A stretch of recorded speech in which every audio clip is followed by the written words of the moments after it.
Hi, I'm Dan Augusto with GearWire.com, and as you can see, I'm playing a Rickenbacker bass. This is the 4003 bass. This is a 2006 model. So this is if you've ever seen a Rick bass, you don't really forget it. It's a classic styling, sort of avant-garde design, and these are great sounding basses too. Part of what makes them sound like they do is it's a full maple body and neck. And the neck goes all the way through the body. It's a neck through guitar. And then also, the pickups are a big thing, of course. And these are Rickenbacker design, true to the original.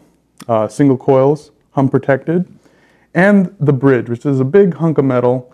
And it actually translates a lot of vibrations from the string back into the guitar, back into the pickups. So that's a big part of the sound.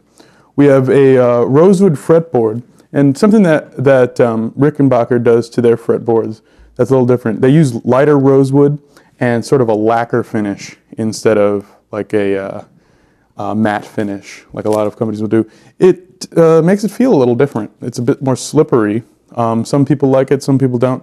On the bass, I don't really notice that much. On the guitars, I do. But that is something about these Rickenbacker guitars. The neck is pretty fat. Definitely a lot bigger at the top than, say, a jazz bass neck would be. It's kind of like a P bass, but it's actually a bit rounder, sort of like a vintage guitar might have. There are two truss rods that run through the neck, and that's also part of what lends this guitar its feel and its tone. The headstock is also an interesting shape with brass tuners. And so let's see how this guitar sounds. I'm going to start with the neck pickup, and I'm going to play with my fingers at first.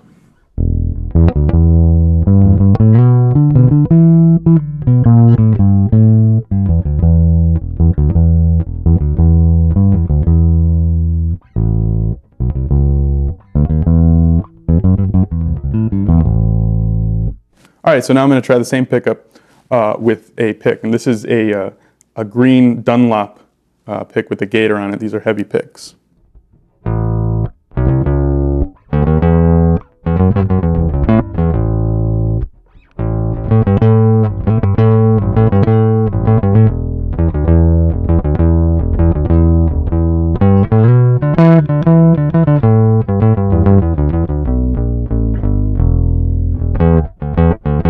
So these basses have a lot of sustain, have a very thick, rich sound to them, almost what a lot of people will describe as a lot of knock in the sound. Okay, let's listen to the center setting. I'm going to play with my fingers first.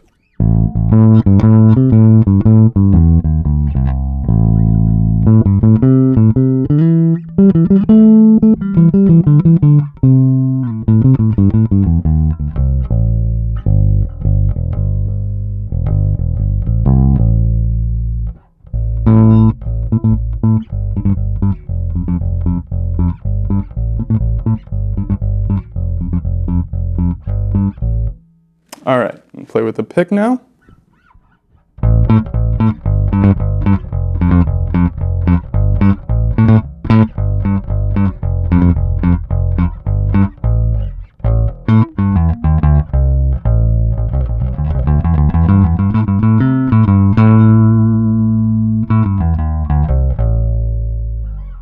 All right, now we're going to try the bridge pickup, and I'm going to play with the fingers.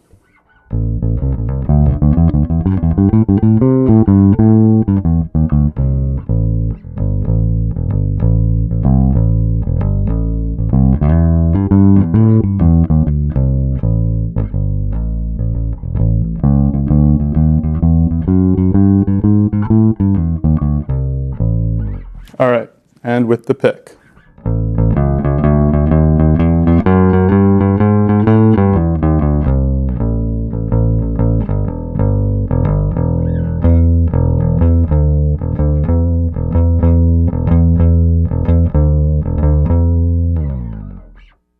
All right, so now that we've heard what each pickup does, let's talk about some of the controls. I'm going to go back to our neck pickup. For each pickup we have a volume on the bottom and a tone at the top, kind of in reverse from what you're used to with like Fender basses or most classic basses. Let's listen to what it sounds with the tone all the way up. We've already heard that, but let's review.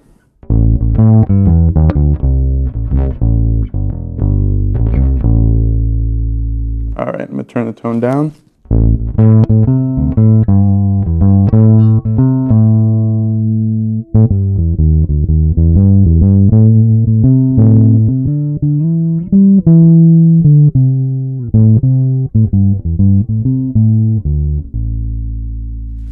All right, do that in the center. Now in the center we can mix and match tones and also volumes. So we'll play a little around with that. I'm going to play it all the knobs up all the way first.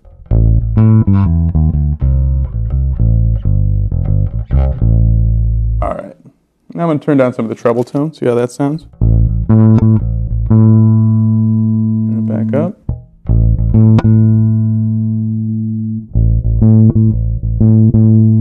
Now I'm going to try turning down the bass tone as well.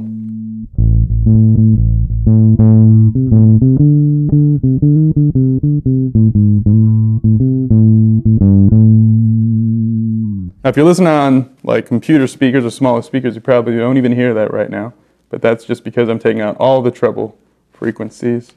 All right, let's go to the last pickup. And as you can see, one thing I didn't mention about this pickup is we have sort of like a resonating bar over it. And supposedly that increases sustain. It gets in the way of playing sometimes, like playing slap might be a little tough, but you can still do either tasto or pizz when you go below the resonating bar. So let's listen to the treble pickup with the tone turned down.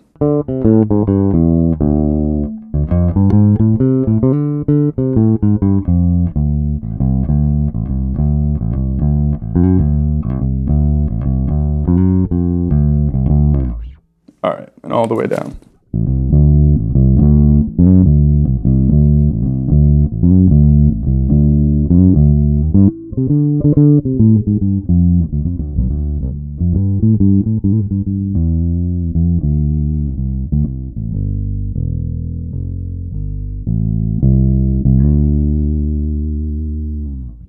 All right, so that's a quick look at the Rickenbacker 4003 bass. This is Jet Glow, that's what they call black at Rickenbacker, and it comes with the deluxe molded case if you buy a new one. So thanks for checking it out here at GearWire.com.